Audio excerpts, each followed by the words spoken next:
Саламатсыздар ма?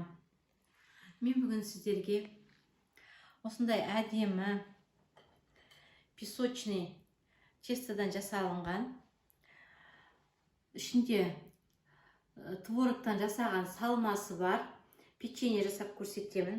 Оның жасалу жолдары әртүрлі. Мынандай қылып жасауға болады, круассан сияқты етіп. Мынандай етіп домалақ етіп жасауға болады.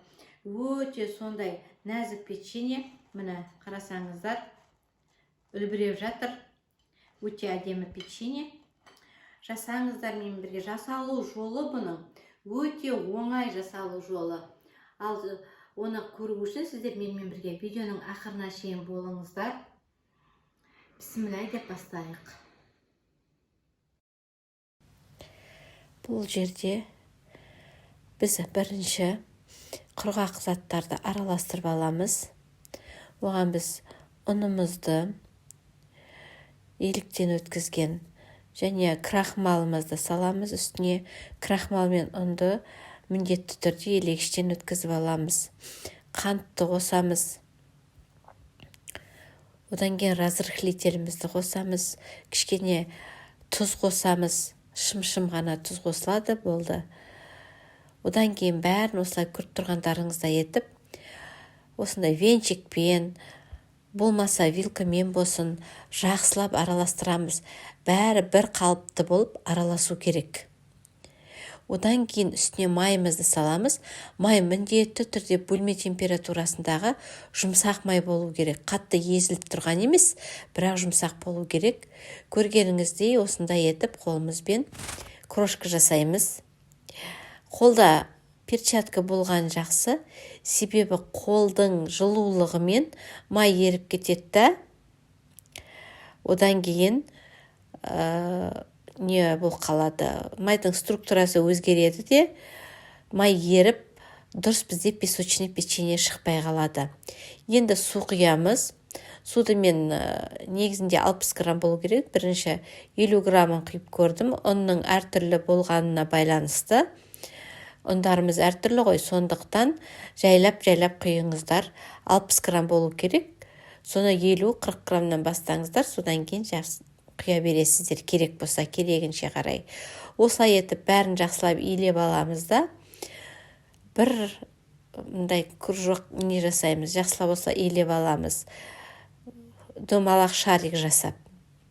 Қатты илей бермейсіздер, май қолдың ыстығымен еріп кетеді тағы да. Осылай жақсылап бір жинап аламыз, кішкене илеп. Одан кейін мешокқа салып, холодильникке 30 минутқа қойып қоямыз. Ол әзірше біздің тестіміз холодильникте тұрған кезде біз салмамызды дайындаймыз. Салмамызды дайындау үшін мен творогтың қасында қантты және ішіне крахмалды салып қойдым. Енді бұның ішіне мен ванил қантын және жұмыртқаның сарысын салып араластырамыз. Ал рецептте керек заттардың бәрін түгелдей әдеттегіше төменге описанияға жазып көрсетемін. Одан кейін бірінші сәл-сәл араластырып алдым да вилкамен осындай погружной блендермен езгеніміз жақсы. Погружной блендермен езгенде өте әдемі бір қалыпты бізде салма шығады. Бәрін жақсылап езіп аламыз. Міне көргендеріңізде біздің тестамызда дайын, 30 минут өтті. Енді жаямыз. Бұны оқтаумен астына кішкене ұн салып жіберсеңіздер болады. Оқтаумен 0,5 сантиметрдей етіп қалыңдығын жаямыз. Достар, егер де менің каналыма жазылмасаңыздар, жазылып қойыңыздар. Лайк басып, комментарий қалдырыңыздар. Пікірлеріңізді қалдырсаңыздар, мен қуанар едім. Сіздерге ол уақыт алмайды, ал менің каналымды дамытуға көмектеседі. Егер де бір нәрсе түсініксіз болса, пікірде қалдырыңыздар, сұрақтарыңызды беріңіздер. Мен міндетті түрде жауап беремін. Подписаться дегеннің қасында колокольчик бар. Соны басып қойсаңыздар, менен келген жаңадан шыққан видеоларға сіздерге хабарлама келіп тұрады. Сондықтан сіздер жіберіп алмайсыздар. Мен қол жетімді үйдегі табылатын тамақтармен әртүрлі рецептер салып тұрамын. Міне көргендеріңіздер шарик жасаймыз. Одан кейін қалған астында қалған тестіні аламыз да қайтадан комок етіп шарик жасап қоямыз. Бұнымен тағы да осылай жасаймыз. Міне ортасына енді бір шай қасықтай творог саламыз. Жаңағы салмамызды саламыз бір бетіне. Енді екінші бетімен соны жабамыз да, көп баспаймыз, сәл-сәл ғана қолдың ұшымен басып, және вилканың көмегімен басып, және узор болады бір шетінен ол басылып екі беті жабысады.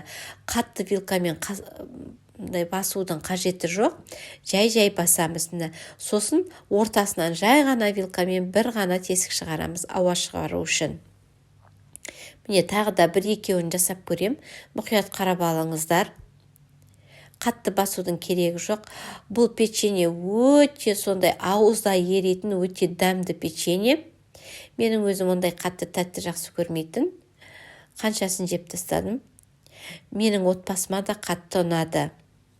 Жасаңыздар, міндетті түрде жасалу жолы да оңай, және ішіндегі құрамдары қолжетімді құрамдар. Ешнәрсе артық керек жоқ. Үйдің қасындағы дүкеннен табылатын заттар бәрі де.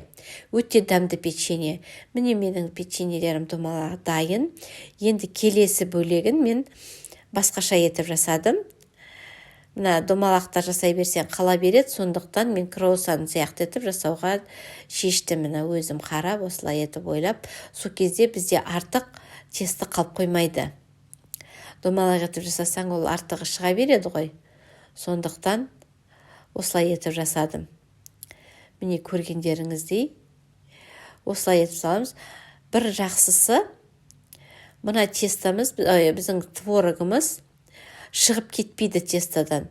Артық шығып, противенға жабысып ешнәрсе болмайды. Қалай салдық, сол күйі тұрады. Круассан қылып бұрағанда жан-жағы тесік болады ғой. Бірақ та сол қалпы пісіп шығады.